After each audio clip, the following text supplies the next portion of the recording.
Olá, boa tarde. Boa tarde. O Jornal da Cultura, primeira edição dessa quinta-feira, começa agora. Depoimento de Marcelo Debrecht à Justiça Eleitoral está sob sigilo. Trechos vazados para a imprensa têm conteúdo cirúrgico, acusam Dilma e livram Temer. Informações fazem parte do processo que pode caçar a chapa dos dois na eleição de 2014. O Brasil corre contra o tempo. Daqui a 8 anos, teremos a sexta maior população de idosos do mundo. E ainda há muito o que fazer para garantir a qualidade de vida para a terceira idade. Mais de 20 milhões de reais na lama. Essa é a estimativa do prejuízo causado por atoleiro em estrada no Pará. Milhares de caminhões que escoam a safra agrícola do norte do país começam a se mover depois de 3 semanas parados em pista interditada. Com a crise, classe média corta gastos e suspende a mesada dos filhos. Famílias usam a dificuldade econômica para ensinar crianças e adolescentes a lidar com a falta de dinheiro.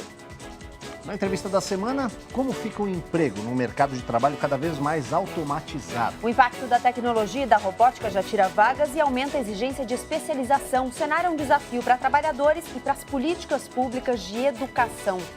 O Congresso norte-americano pede a renúncia de mais um assessor de Donald Trump, depois de novas revelações sobre encontros com o governo russo durante campanha presidencial. A expectativa de vida do brasileiro aumentou nas últimas décadas. Em 1940, era de apenas 45 anos. Em 2015, 75 anos e meio. No último censo, quase 15% dos brasileiros tinham mais de 60 anos e esse número não para de crescer. Mas até que ponto o Brasil está preparado para lidar com o envelhecimento da população? Essa é a dona Francisca, 91 anos. Agora que são elas. Uma senhora especialista na superação das dificuldades de envelhecer. A idade não está preparada, não. Os buracos são terríveis, viu? Às vezes eu tomo ônibus só para não ir em tal rua que eu sei que é cheia de buracos. Na precariedade da saúde. Estou num plano de saúde que eu tive que mudar, porque o outro aumentou 3 vezes. Em 2015, quase 15% da população brasileira tinham mais de 60 anos. A previsão é que daqui a 8 anos, o Brasil tenha a sexta maior população de idosos do mundo. Quase 32 milhões de pessoas. Envelhecer é um desafio pessoal e nacional também. Hoje, a parcela da população que mais cresce no país é a de pessoas com mais de 80 anos. Será que o Brasil está preparado para cuidar desses brasileiros? Eu acho que ele não está. Ele não está tanto do ponto de vista de infraestrutura urbana e no oferecimento de oportunidades para que essas pessoas aproveitem esses anos de vida a mais. Para equipar a cidade, você vai ter que mudar a dotação orçamentária dos municípios para que eles tenham condição, principalmente nas cidades de pequeno e médio porte. Estimular o voluntariado, quer dizer, utilizar essa massa de conhecimento e experiência em benefício de construção de um Brasil melhor. A mesada é uma boa forma de ensinar os filhos educação financeira, mas em tempos de recessão econômica caiu o número de pais que conseguem dar esse valor todo mês. Mesmo assim, ainda é possível passar a eles o valor do dinheiro. Eduardo recebe R$ 30 por mês de mesada dos pais. Eu uso. Usa onde? Na escola. Ou quando eu saio com meu tio ou com os meus vizinhos. Para a mãe, essa é uma maneira de estimular o filho a lidar com o dinheiro. Para ele ter a noção de que quanto pode gastar, dele ter o troco, dele ter esse controle, né, do dinheiro. Mas com a crise, a mesada diminuiu. Há 2 anos chegava a 32% a quantidade de pais, tios e avós que davam dinheiro aos pequenos, segundo pesquisa realizada pelo Serviço Central de Proteção ao Crédito. Hoje esse percentual caiu quase que pela metade, não passa de 17%. Quando eu não tenho dinheiro e quero alguma coisa, eu peço para alguém. Quando eu sou criança, eu peço para o pai. Quando eu sou adulto, eu peço para o banco. E aí, mais de 50 milhões de brasileiros estão endividados, porque aprenderam que quando eu não tenho dinheiro, eu peço para alguém. E os pais que não têm condição de dar a mesada podem ensinar o valor do dinheiro ao filho de outras maneiras. Vai ao mercado, por exemplo, leve o filho junto e a parte que é de coisas que ele gosta ou que você vai comprar para ele, ter o dinheiro na mão dele e faça ele comprar e pagar. Ele vai perceber que quanto menos ele gastar no item, mais itens ele vai poder comprar. E por falar em dinheiro, o prazo para a declaração do imposto de renda começa hoje, vai até o dia 28 de abril, mas é preciso alguns cuidados para não cair na malha fina. A repórter Laís Duarte tem algumas dicas para a gente. Boa tarde, Laís. Boa tarde, Aldo. Boa tarde para todo mundo. Olha, a maioria dos contribuintes cai na malha fina por omissão de informações sobre rendimentos próprios ou dos dependentes. Eu vou conversar com o Wellington Mota, que é contador. Que cuidados a gente tem que ter, Wellington, na hora de preencher o formulário? Boa tarde. Boa tarde. Olha, pelas estatísticas da Receita Federal, o principal motivo de malha fina é quando o contribuinte deixa de lançar os rendimentos dos seus dependentes. Eu lanço pais, avós ou filhos, como dependentes, esqueço de lançar a renda. Então, o contribuinte, ao fazer esses lançamentos, tem que prestar bastante atenção para ver se esses dependentes não tiveram renda para poder lançar na sua declaração.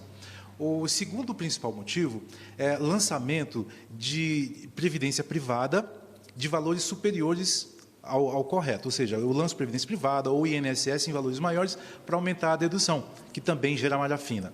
Outra estatística também bastante interessante é quando eu lanço algum valor de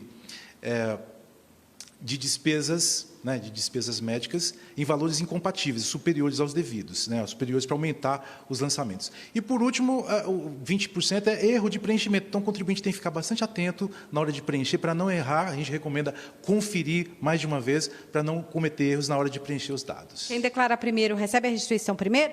Sim, em tese, sim. Quem declara primeiro recebe primeiro. Tem aquela questão de quem tem mais de 60 anos também tem prioridade, recebe primeiro, mas a tese de quem entrega a sua declaração primeiro, vai receber a sua restituição primeiro. Tá ok, muito obrigada pela participação. Prazo, como você disse, Aldo, só lembrando, até 28 de abril, às 11h59 da noite. Isso aí, obrigado, Laís, pelas informações. Não perca o prazo, hein, Gabriela?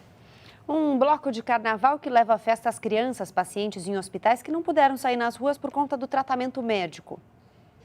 Hoje, a iniciativa, inspirada em uma ação do Recife, é aqui no Hospital Universitário. Cerca de 8 doutores da alegria cantam marchinhas e animam os pequenos pacientes. Eu converso agora com o Luiz Vieira da Rocha, que é diretor-presidente do Doutores da Alegria. Luiz, qual que é a importância de trazer essa festa tão brasileira aqui para as crianças? Então, no Brasil, o Carnaval é uma das festas mais importantes, uma manifestação cultural importante, onde as pessoas dão uma quebra na sua rotina, se fantasiam, projetam seus sonhos. O que a gente faz anualmente é trazer a arte do palhaço de maneira contínua para o hospital, e nesse momento a gente traz um bloco de carnaval, é o bloco do Riso Frouxo. Fizemos uma campanha, um concurso de marchinhas, e sempre brincando com a questão da medicina, brincando com aquilo que muitas vezes não se brinca. Tá ótimo, obrigada pelas suas informações. Olha aqui, esse carnaval dentro dos hospitais ainda vai até o dia 21 de março, e no ano que vem a ideia é levar esse bloco aqui para as ruas de São Paulo, para toda a família curtir. Se você quiser conhecer um pouquinho mais desse trabalho, é só acessar o site doutoresdaalegria.org.br.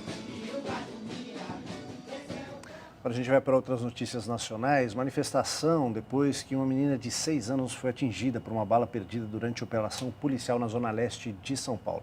A garota ainda aguarda por cirurgia na rede pública. E caminhões que estavam parados há 3 semanas nos atoleiros da BR-163, no sudoeste do Pará, começam a se movimentar. O DENIT conseguiu abrir o tráfego em um lado da estrada no sentido de Mato Grosso e agora trabalha para liberar a passagem em direção aos portos de Miritituba e Santarém, no Pará.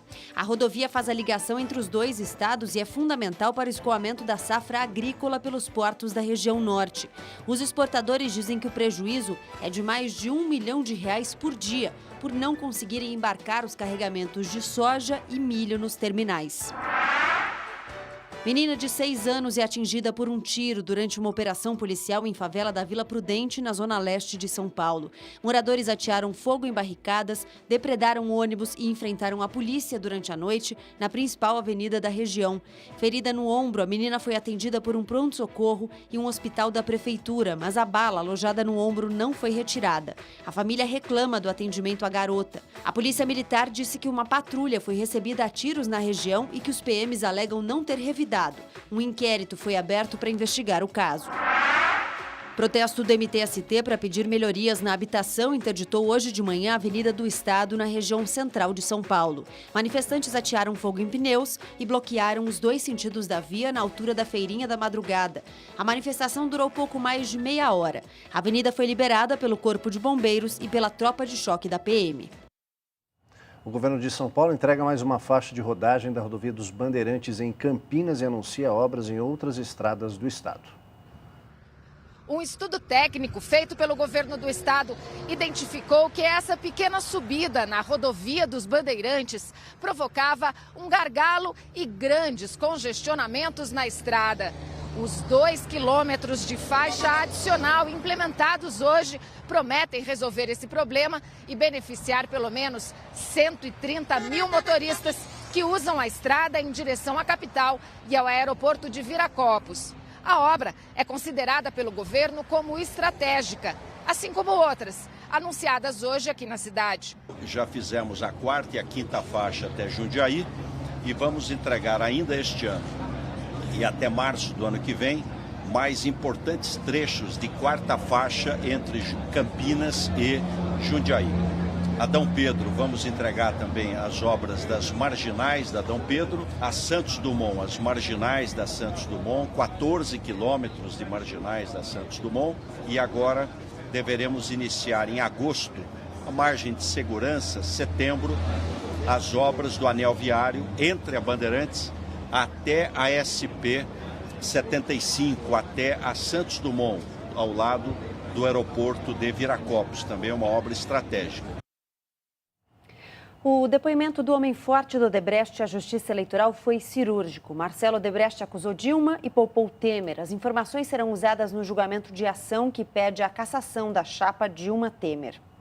O conteúdo está sob sigilo de justiça, mas as declarações dele que vazaram para a imprensa tiveram palavras cuidadosamente escolhidas, como se fosse possível separar um do outro, como se a campanha de um não elegesse o outro. Aliás, essa é uma das teses em discussão no Tribunal Superior Eleitoral e as declarações atribuídas a Marcelo Odebrecht caem como uma luva nessa tese.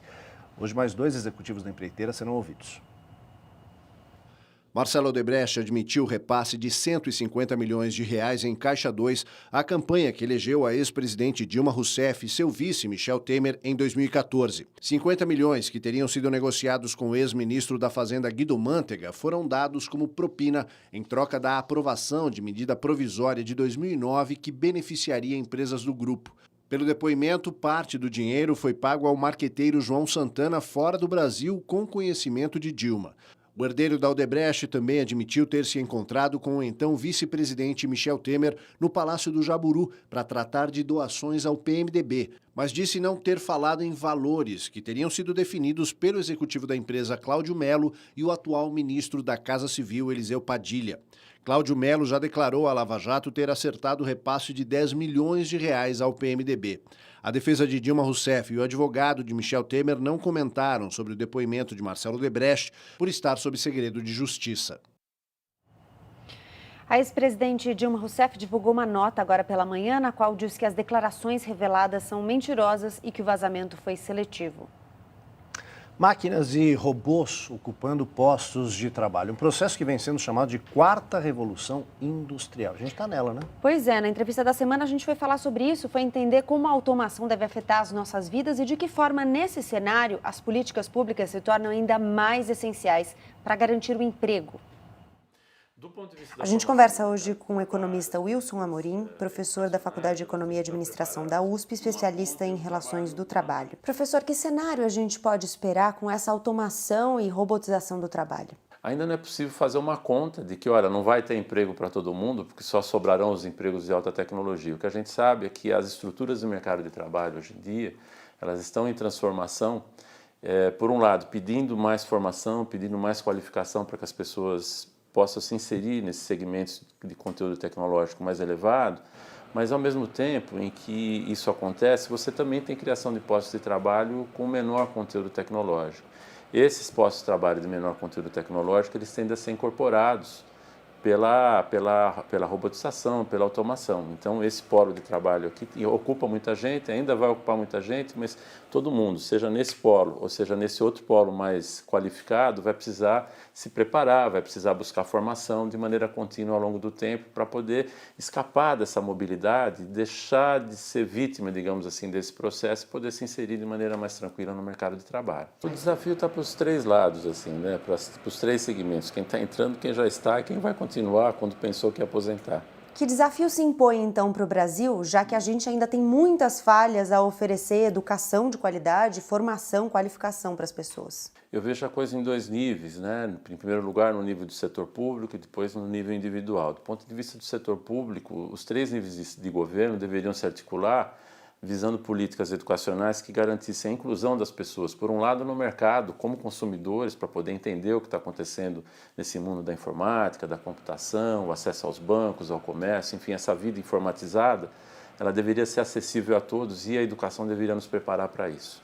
Por outro lado, a preparação do sistema educacional deveria estar focada também em fazer com que haja oportunidades de qualificação para as pessoas, para os trabalhos. E a qualificação de uma forma não só para um único trabalho, mas uma qualificação de maneira quase que permanente, ou seja, as oportunidades de qualificação e de formação escolar deveriam ser contínuas daqui para frente. A gente sabe que o Brasil é um país pleno de desigualdades, essas desigualdades deveriam ser eliminadas, em primeiro lugar, pelas oportunidades voltadas para a educação. No segundo polo, que eu gostaria de comentar, a gente tem os interesses individuais, ou seja, as pessoas deveriam estar atentas para o fato de que elas não são vítimas, digamos assim, desse processo. Elas podem se inteirar nesses processos. Elas deveriam buscar oportunidades de formação, deveriam se preocupar em se qualificar de maneira quase que permanente para poder garantir a sua inserção no mercado de trabalho. Isso se faz procurando as oportunidades, evidentemente, e ao mesmo tempo cobrando essas oportunidades das políticas públicas. Há pessoas que veem na tecnologia o fim do emprego, enfim, o declínio, digamos assim, da sociedade pelo privilégio de uma classe só, por essa controlar a tecnologia, o capital, etc.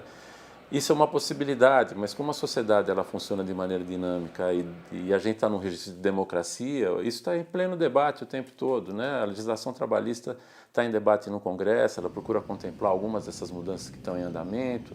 Há atores que representam os trabalhadores, há atores que representam as empresas, há pessoas preocupadas com os consumidores. Se a nossa democracia for saudável, ela vai dar conta de contemplar essa grande tendência, essa grande pressão que a tecnologia coloca de maneira incontornável, por conta da globalização, por conta da integração econômica dos países. Eu tenho uma visão otimista em relação a isso, mas a gente não pode descuidar nem do interesse pessoal e nem do interesse coletivo, daí a necessidade de participar dos debates e tomar as devidas informações para poder decidir melhor sobre o que fazer da nossa própria vida.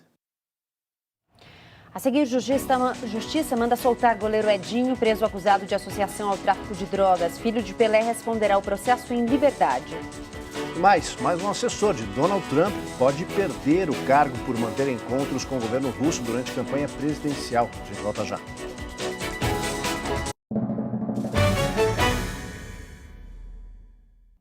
O ex-presidente dos Estados Unidos, Barack Obama, e a ex-primeira-dama, Michelle, assinaram um acordo com valor recorde para escrever um livro de memórias. A editora não deu detalhes do contrato, mas revelou que a proposta para ter os direitos do livro ultrapassou os 65 milhões de dólares. Enquanto isso, o gabinete de Donald Trump, atual presidente, volta a se ver ameaçado por ter mantido relações com a Rússia durante a campanha presidencial. Desta vez, a acusação é contra Jeff Sessions, secretário de Justiça e procurador-geral dos Estados Unidos. Membro do alto escalão do governo Trump, Sessions teria tido 2 encontros com o embaixador russo em Washington durante a campanha, quando a Rússia era acusada de hackear servidores do Partido Democrata para favorecer o candidato republicano.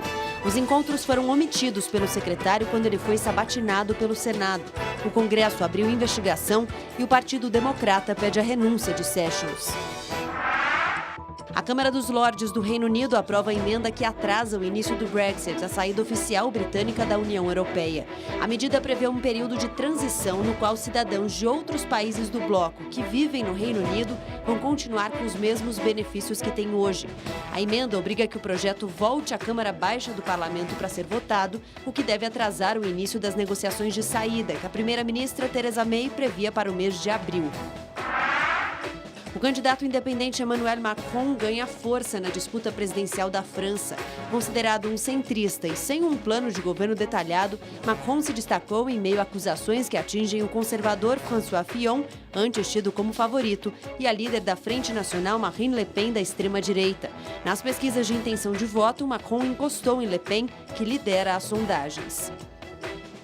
Vamos ver até quando, porque em votação no Parlamento Europeu, Le Pen perdeu a imunidade parlamentar que tinha porque ela é eurodeputada. Ela é suspeita de desvio de dinheiro, financiamento ilegal de campanha e agora vai responder por divulgação de imagens violentas, por ter publicado em suas redes sociais imagens de execuções feitas por terroristas do Estado Islâmico. Vamos à hora do esporte. Cadu já está por aqui. Tudo bem, Cadu? Vamos lá. Tudo bem, Gabi? Boa tarde. Tranquilo. Boa tarde, Bem-vindo, Aldo. Cadu. Salve. Vamos lá. Nossa hora do esporte. A gente começa falando de tênis. Mais um dia de disputas do Brasil Open, que acontece no Clube Pinheiros. Vamos ver como é que foi. O jovem norueguês Casper Ruud deu adeus na segunda rodada do torneio diante de Federico Delbonis. O argentino foi o herói do título da Copa Davis para a Argentina em novembro do ano passado, derrotando Ivo Karlovic no duelo contra a Croácia. Com os 20 pontos conquistados na segunda rodada do Brasil Open, o jovem de 18 anos, que chegou ao Brasil como número 209 do mundo, sairá ocupando a posição de número 127 do ranking, um salto de 6 posições em relação ao ranking da semana passada. Na próxima rodada, Delbonis terá pela frente o português João Souza. Algoz e Thiago Monteiro, o argentino Carlos Berlocq, foi eliminado ontem à noite pelo compatriota Guido Peia. O tenista de 34 anos foi superado pelo oponente 8 anos mais jovem. O espanhol Albert Ramos Vinholas será o próximo adversário de Peia, que chegou a ser número 39 do mundo em março do ano passado. Hoje, ocupa o lugar de número 166 do ranking da ATP. Muito bem, e hoje tem o único brasileiro que ainda está na disputa do torneio, João Souza, o Feijão, que vai pegar o Pablo Carreño Busta, atual 23 do mundo, vai ser uma pedreira na torcida aí pelo Feijão. Crise no futebol argentino, em uma greve pode impedir o reinício do campeonato que está programado para a próxima sexta-feira, amanhã, vamos ver. A Federação Argentina conseguiu um acordo com o governo para receber o dinheiro pela rescisão dos contratos de transmissão. Segundo o presidente do Sindicato dos Jogadores Argentinos, Sérgio Marti, assim que a AFA conseguir a verba, pagará o salário dos jogadores. Segundo reportagem do diário Olé, o governo argentino deve desembolsar mais de 70 milhões de reais pela rescisão do contrato da Federação de Futebol Local com o Futebol para Todos. O programa criado em 2009 pela então presidente Cristina Kirchner comprou os direitos de transmissão do campeonato e o dinheiro do governo financiava os clubes. Com o efeito bola de neve, os clubes não recebem esta quantia e não conseguem pagar o salário dos atletas. O sindicato exige que eles recebam para que a greve não paralise o início do segundo turno do argentino. O campeonato deveria começar no próximo fim de semana, mas como ninguém comprou até agora os direitos por sua transmissão, os jogadores se recusam a disputá-lo. Sem torneios oficiais, os times disputam competições continentais como a Libertadores e a Copa Sul-Americana. Um dos momentos mais complicados realmente o futebol argentino, a gente torce para que as coisas consigam se acertar, como a gente viu aí no destaque do diário Olé, apareceu o dinheiro, se tudo acontecer e tudo der certo, o campeonato volta nesse final de semana. A hora dos gols da rodada com alguns sustos, vamos ver. Sornosa resolveu no ataque, ele foi um dos personagens da classificação do Fluminense diante do Sinop, a terceira fase da Copa do Brasil, 3-1, Alex Ricardo fez para os mato-grossenses. São Paulo e PSTC. Cícero fez 3 gols na vitória por 4-2 sobre os paranaenses. Cueva fez o outro gol tricolor. Lucão e Carlos Henrique anotaram para o time do Sul. O Corinthians passou pelo Brusque no sofrimento, nos pênaltis, depois de um 0-0 no tempo normal. Jadson desperdiçou, mas foi salvo, porque João Carlos e Carlos Alberto perderam as suas chances. No final, 5-4 para o Timão. 3.700.000 visualizações. Essa foi a quantidade de pessoas que viu pelo YouTube a vitória do Atlético Paranaense sobre o Curitiba, no Atletiba, que não aconteceu há 10 dias por problemas de credenciamento e sem direitos de transmissão para a TV. Crisan e Douglas Coutinho fizeram os gols da vitória do Furacão. E nesta quarta-feira, a Justiça concedeu uma liminar, determinando a soltura do ex-goleiro do Santos, Edson Choube Nascimento, Edinho, filho do Rei Pelé. Ele foi preso na última sexta-feira por decisão do Tribunal de Justiça de São Paulo no julgamento de um recurso apresentado pelo ex-jogador em processo que responde por lavagem de dinheiro e ligação com o tráfico de drogas. Até uma nova decisão, Edinho poderá responder ao processo em liberdade, no qual ele já foi condenado. É isso aí. Valeu, Cadu. Até amanhã. Valeu, gente. Tchau. E o Jornal Cultura Primeira Edição fica por aqui. Uma ótima tarde para você. Agora tem JC Debate, que hoje fala sobre a declaração do imposto de renda, que começa hoje. A gente volta amanhã ao meio-dia. Ótima tarde para você. Tchau. Tchau.